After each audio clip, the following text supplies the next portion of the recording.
Whitney Houston et Serge Gainsbourg se sont rencontrés en 1986 dans l'émission Champs-Élysées. À l'époque, Michel Drucker en est le présentateur et il assiste à toutes les coulisses des présentations. Sur le plateau de C'est à vous, il a fait des révélations ce vendredi 16 décembre 2022. La séquence est culte. En 1986 sur le plateau de l'émission Champs-Élysées, Michel Drucker reçoit deux invités de taille. Son ami et chanteur Serge Gainsbourg est là, prêt à rencontrer une immense star internationale.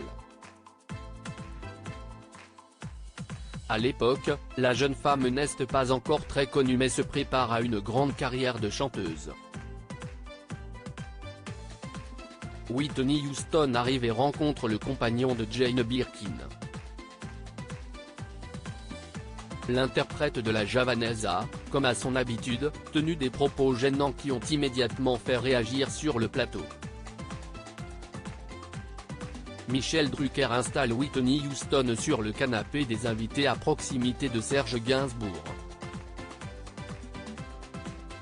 Celui-ci s'empresse de la toucher et de commenter son physique. I said, I want to fuck her, j'ai dit, j'ai envie de la baiser, note de la rédaction, a-t-il déclaré devant une jeune Whitney Houston complètement abasourdie. Je te promets, je ne vais pas déconner. Si Michel Drucker perd le contrôle sur le plateau, Whitney Houston ne se laisse pas faire. Elle accuse le chanteur d'avoir trop bu, ce qu'il dément. 36 ans se sont écoulés depuis ce clash et pour Michel Drucker, si est-il comme si c'était hier.